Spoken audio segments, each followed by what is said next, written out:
The one and only Botticelli. Botticelli and Raphael, shirts and trousers. புதிய தலைமுறை நேயர்களுக்கு வணக்கம். நம்மிடம் சுற்றுச்சூழல் சமூக செயற்பாட்டாளர் சுப உதயகுமார் சார் இருக்காங்க. வணக்கம் சார். வணக்கம் சார். கூடங்குளம் அணு உலைக்கு எதிரான போராட்டக்காரர்கள் மீது போடப்பட்ட வழக்குகள் ரத்து செய்யப்படும் அப்படின்னு திமுக தரப்புல தேர்தல் வாக்குறுதியா கொடுத்திருக்காங்க. உண்மையிலே அவங்க போராட்டக்காரர்கள் மீதான வழக்கை ரத்து பண்ணியிருக்காங்களா? இல்லை, இதுவரைக்கும் இல்லை. இன்னும் 63 வழக்குகள் நிலுவையில் இருக்குது. கடந்த சட்டமன்ற தேர்தலின் போது தமிழக முதல்வர் அப்போதைய எதிர்க்கட்சித் தலைவர் ஐயா ஸ்டாலின் அவர்கள் வள்ளியூரிலே நடந்த பரப்புரை கூட்டத்தில் பேசும்போது போராட்டக்காரர்கள் மீது போடப்பட்டிருக்கக்கூடிய அனைத்து வழக்குகளையும் திரும்ப பெறுவோம் என்று சொன்னார்.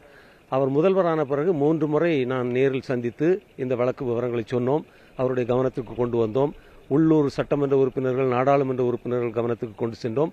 ஆனாலும் இதுவரை 63 வழக்குகளை நிலுவையில் வைத்திருக்கிறார்கள். இந்த வழக்குகளின் காரணமாக எங்கள் பகுதி இளைஞர்களுக்கு பாஸ்போர்ட் கிடைப்பதில் பிரச்சனை இருக்கிறது, காவல்துறையின் தடையின்மை சான்றிதழ் வாங்குவதில் பிரச்சனை இருக்கிறது, வெளிநாடுகளுக்கு வேலை செய்வதற்கு போக முடியாமல் பல இளைஞர்கள், குடும்பங்கள் வறுமையில் வாடிக்கொண்டிருக்கிறார்கள். இந்த நேரத்திலாவது அந்த வழக்குகளை ஐயா ஸ்டாலின் அவர்கள் திரும்ப பெற வேண்டும் என்று நான் கோரிக்கை வைக்கிறேன். இல்ல, இப்படி உறுதி கொடுத்து அவங்க அந்த வழக்கை வாபஸ் வாங்காம அந்த காலம் தாழ்த்துவதற்கான காரணம் என்னவா இருக்கும்னு நினைக்கிறீங்க?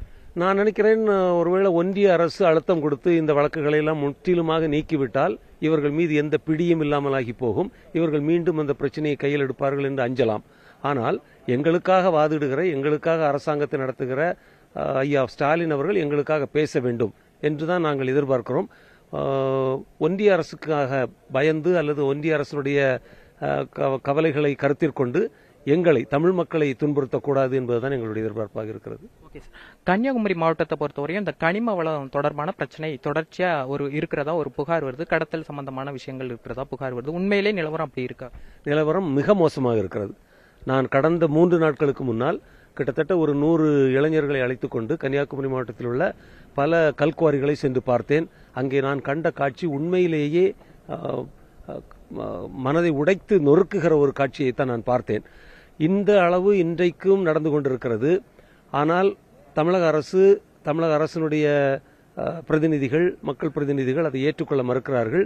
தமிழ்நாடு சட்டமன்ற பேரவையில் என்ன பேசுகிறார்கள் என்றால், interstate transport of minor minerals, அதாவது இந்த கனிம வளங்களை ஒரு மாநிலத்திலிருந்து இன்னொரு மாநிலத்திற்கு கொண்டு போவதை ஒன்றிய அரசு பரிந்துரைக்கிறது, அல்லது ஒன்றிய அரசு இயற்றியிருக்கிற சட்டம் இந்த மாநிலம் விட்டு மாநிலம் கனிம வளங்களை கொண்டு போவதை தடை செய்யவில்லை. எனவே அந்த சட்டத்தின் அடிப்படையில் தான் நாங்கள் இதை அனுமதிக்க வேண்டியிருக்கிறது என்று அமைச்சர் துரைமுருகன் அவர்கள் சொன்னார்கள். நான் கேட்கிறேன், இந்த சட்டம் கேரளாவுக்கும் பொருந்தும் தானே? கேரளாவிலிருந்து ஒரு சட்டி மணலை நீங்களோ நானோ அல்ல, ஐயா துரைமுருகன் அவர்களே வந்து அவருடைய வாகனத்தில் ஒரு சட்டி மணலை கேரளாவிலிருந்து தமிழ்நாட்டுக்கு கொண்டு வந்தால் இந்த சட்டத்தை நாங்களும் ஏற்றுக்கொள்ளலாம். அப்படியானால் இந்த ஒன் வே டிராபிக் தான் எங்களுக்கு பிரச்சனையா இருக்குது. தமிழக வளங்கள் எல்லாம் அங்கே போகின்றன. இங்கே இருக்கிற திருநெல்வேலி மாவட்டத்திலிருந்து ஏராளமான கற்கள் இன்றைக்கு நூற்றுக்கணக்கான வாகனங்களிலே போய் ஏராளமான சாலை விபத்துகள் நடக்கின்றன. எங்களுடைய பிள்ளைகள் சாலையில் விழுந்து செத்துக் கொண்டிருக்கிறார்கள். தினமும் நடக்கக்கூடிய நிகழ்வாக இது இருக்கிறது.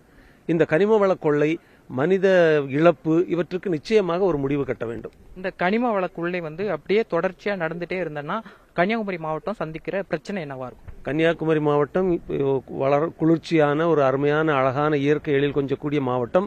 இன்றைக்கு வட பகுதி, தமிழ்நாட்டினுடைய வடபகுதியில் உள்ளவர்களே சொல்கிறார்கள் கன்னியாகுமரி மாவட்டம் மற்ற மாவட்டங்களை விட சூடாக இருக்கிறது என்று. நாங்கள் மலைகளை இழந்து கொண்டிருக்கிறோம், மரங்களை இழந்து கொண்டிருக்கிறோம், நீர்நிலைகளை இழந்து கொண்டிருக்கிறோம். கனிம வள கொள்ளையினால் இங்கே மிகப்பெரிய பருவநிலை மாற்றங்கள் நிகழ்ந்து கொண்டிருக்கின்றன. கன்னியாகுமரி மாவட்டம் அழிந்து கொண்டிருக்கிறது என்பதுதான் உண்மை.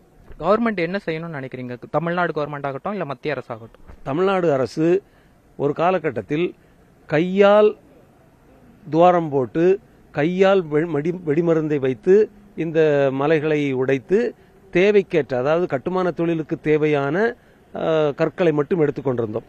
இன்றைக்கு அதை அப்படியே கார்ப்பரேட் மயமாக்கி மிகப்பெரிய கனரக வாகனங்களை கொண்டு வந்து ஏராளமான கற்களை அடித்து உடைத்து அதை பணமாக பார்க்கிறார்கள். சில தனி நபர்கள் அரசியல்வாதிகளுக்கு லஞ்சம் கொடுத்து செழித்து கொழித்து வாழ்கிறார்கள்.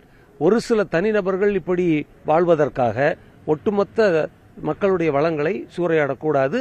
வருங்கால தலைமுறைகளை நாம் எல்லோருமாக சேர்ந்து வஞ்சிக்கிறோம். எனவே இதை நிச்சயமாக தடுத்து நிறுத்தியாக வேண்டும். ஒரு சில தனிநபர்களோட லாபத்துக்காகன்னு சொல்றீங்க, அப்போ ஆளுங்கட்சி அதை கண்டுக்காம இருக்கிறாங்களா? ஆளுங்கட்சி மட்டுமல்ல, எல்லா கட்சிகளுமே, எல்லா கட்சிகளுக்குமே இந்த கல்குவாரி அதிபர்கள், மணல் குவாரி அதிபர்கள் நன்கொடை கொடுக்கிறார்கள். இவர்கள் சிலர் அரசியல் பதவிகளிலும் இருக்கிறார்கள். அவர்களுடைய வாரிசுகள் அந்த தொழிலை ஏற்று நடத்துகிறார்கள்.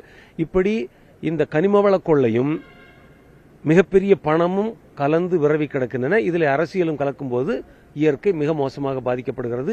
இதற்கு ஒரு முடிவு கட்டியே ஆக வேண்டும். கேரளாவில் நடக்கல, ஆனா தமிழ்நாட்டில் மட்டும் ஏன் நடக்குதுங்கிறது எங்களுடைய கேள்வி. Okay, thank you sir. பார்ட்டி வேர்னாலும் ஐ ப்ரிஃபர் போட்டிசலி. எங்க இருந்தாலும் நம்ம ஸ்டாரா தெரியணும் இல்லையா? வெரைட்டியான கலர்ஸ், நியூ டிசைன்ஸ், அதுக்கு மேல star look. The one and only Botticelli. Botticelli and Raphael, shirts and trousers.